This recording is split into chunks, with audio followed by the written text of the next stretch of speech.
Centre میں اور ہمارے ساتھ موجود ہیں کے ڈی اے مزدور یونین کے سرپرست اعلیٰ عبدالمتین شیخ. آج انہوں نے ڈی جی کے ڈی اے سے ملاقات کی. ان سے بات کرتے ہیں کہ ڈی جی کے ڈی اے سے ملاقات میں ان کی کیا بات چیت ہوئی, مسائل کے اوپر کے ڈی اے ملازمین کے لیے کیا بات چیت ہوئی, بات کرتے ہیں عبدالمتین شیخ. نئے ڈی جی منتخب ہو کے یہاں پہ آئے ہیں.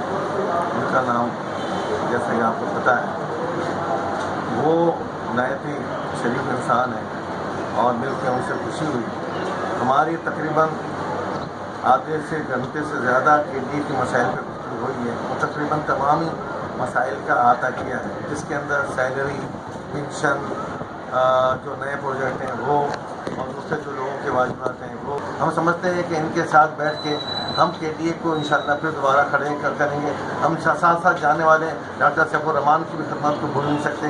ہم ان کے لیے بھی دعا کریں کہ اللہ تعالیٰ جہاں بھی رہیں وہ نئے کام کریں اور اللہ تعالیٰ ان کے عزت فرمائے. آج ہم نے بڑا اہم کام کیا کہ ہم نے نئے ڈی جی صاحب سے ملاقات کی اور ان کو اس بات کا یقین دلایا کہ کے ڈی اے مزدور یونین پوری کی پوری آپ کے ساتھ کھڑی ہے, کیونکہ اچھے انسان ہے, پیارے انسان ہے. وہ کہہ رہے میں پیسے لے کے نہ آیا ہوں اور نہ پیسے دوں گا.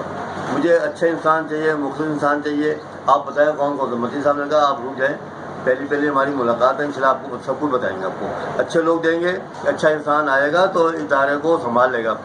کیونکہ جو آدمی ڈبے میں پیک کر کے دے کے رہتا ہے وہ اس کے اختیارات کچھ اور ہوتے ہیں. وہ کہہ رہا ہے میں نہ پیسے دے کے آیا ہوں اور نہ میری ضرورت ہے پیسے اور نہ مجھے دے ہی پیسے میرے کو. ایک اچھا انسان تھا تو اس نے جیسے ہمارے پرانے ڈی جی صاحب تھے بالکل وہ کاپی ہوئی ہے. ملاقات میں ڈی جی کا یہی کہنا تھا کہ انشاءاللہ تعالیٰ ادارہ ترقیات کراچی کے ڈی اے کو بہت جلد اپنے پیروں پہ کھڑا کر کے اور ملازمین کے مسائل کو جلد از جلد حل کیا جائے گا اور سیلریز اور پینشن کے مسائل کو بھی جلد از جلد حل کرنے کی کوشش کی جائے گی. اور انہوں نے سابق ڈی جی کے ڈی اے ڈاکٹر سیف الرحمان کی خدمات کو بھی سراہا. کیمرہ مین زاہد ایوب سے خیر کے ساتھ Afaq Ahmed Siddiqui, M7 city news, Karachi.